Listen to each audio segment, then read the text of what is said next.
How you doing, buddy? Not gonna lie, guys.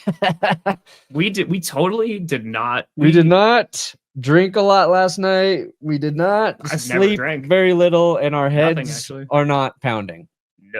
No. No. But you know what is pounding? The Tush Push. The Tush Push. Yeah. I am definitely not the most hungover I've been in probably 3 years. Not. This is what I look like on a daily basis, so people can't even tell if it's tired or hungover. But yeah, no, it's a Mark Murphy thing, I think, and I love Mark Murphy to death. But oh boy, no, get good.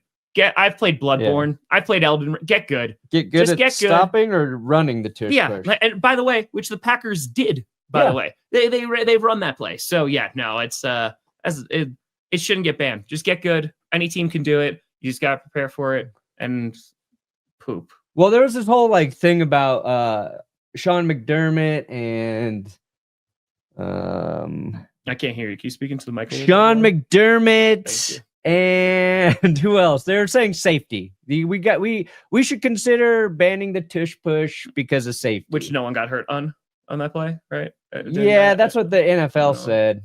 Well, I mean, they've never lied about anything. No. So I believe them. Now they didn't post tush injuries. I don't know if does the NFL track tush injuries? Gluteus maximus. Yeah. Here, I found it. I wish we got into a fight at a Starbucks. Dude.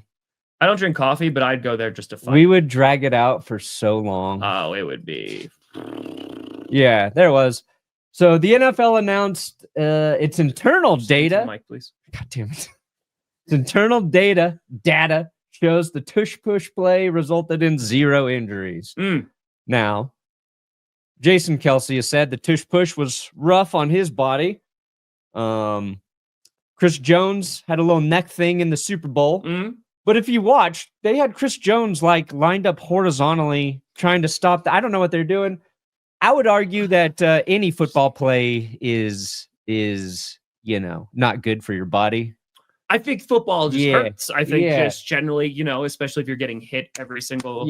Yeah. So no, Tush Push, keep it. And keep it. Yeah, I think you just got to perfect it.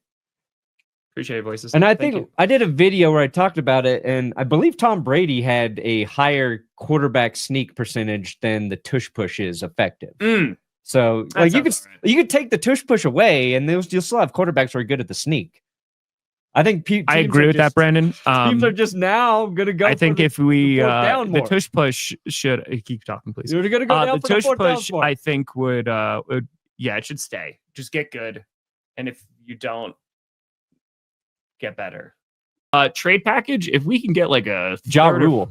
Yeah. Oh well, first round, but yeah. I mean, I don't know how much he's going to command, and because the Packers are not in a great situation, if we even get a 4th, I know that sounds really low, and I love Jaire Alexander, but he hasn't been able to stay on the field. No leverage. They have 0. I have a question for you. Leverage.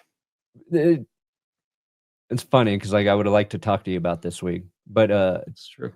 With Jaire, the narrative is that the Packers think he could have been on the field and he wasn't, right?